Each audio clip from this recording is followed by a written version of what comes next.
Hello everyone, welcome back to Nico Info. Today we focus on the first JCI standard, that is International Patient Safety Goals IPSG. There are five goals coming under IPSG. They are identify the patient correctly, improve effective communication, improve safety of high alert medication, ensure safe surgery, reduce the risk of hospital acquired infections. Then we can deal with each goal in detail. First one is identify the patient correctly. For identification of patient, we use two identifiers. In IP setting, we use name and hospital number. In OP, we use name and date of birth of the patient.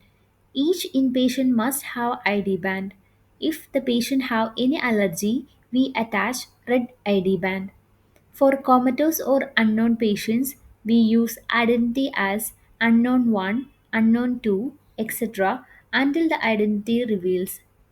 For newborn patients, we use blue ID for boys and pink ID for girls. The second goal of IPSG is improve effective communication. Key focuses on notification of critical value and handover communication.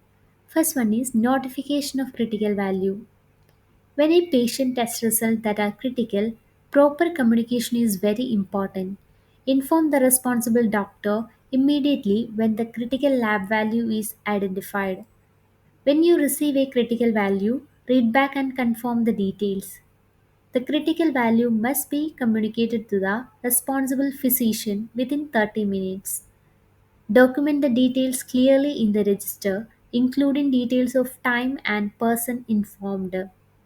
Verify the critical value with the lab report to ensure the accuracy. Next one is handover communication. Follow the ISBAR format for structured communication. I identification, S situation, B background, A assessment, R recommendation. The third goal of IPSG is improve safety of high alert medication. Two qualified staff must independently verify the medication before administration to reduce errors. High alert medication should be stored separately from the regular stock. Attach a red sticker on the medication. If the medication is less than 2 ml, we can use red tape. If the medication is greater than 2 ml, we can use red dot. For IV medication, place a red sticker at the distal end of the IV tubings. For LASA, that is look alike, sound alike medications, use Tallman lettering to avoid errors. And also, high concentrated electrolytes like potassium chloride must be stored in only in the pharmacy and crash cart to avoid accidental overdose.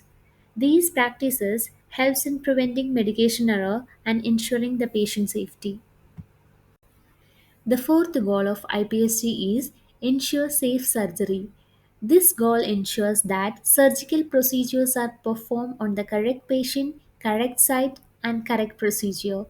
It focuses on preventing surgical errors. The key points are always identify the patient correctly before surgery. The surgeon must mark surgical site using the word yes with the disposable marker to confirm the correct area for surgery. Surgical safety checklist must be performed. It is done by circulating nurse. This include three key steps: sign in, time out, and sign out. Antibiotics must be given before 1 hour of incision to prevent infection. The fifth goal of IPSG is reduce the risk of hospital acquired infection. For reducing the infection, we use care bundles: WAP, CLEPSI, COTI, SSI. WAP, Ventilator Associated Pneumonia Prevention Bundle; CLEPSI, Central and Associated Bloodstream Infection; COTI, Catheter Associated Urinary Tract Infection; SSI, Surgical Site Infection. We follow 6 steps of hand wash for preventing the infection. And also, we use the hand hygiene practices like hand wash and hand rub. For hand wash, we take 40 to 60 seconds. For hand rub, we take 20 to 30 seconds. Thank you for watching. Stay tuned for next video.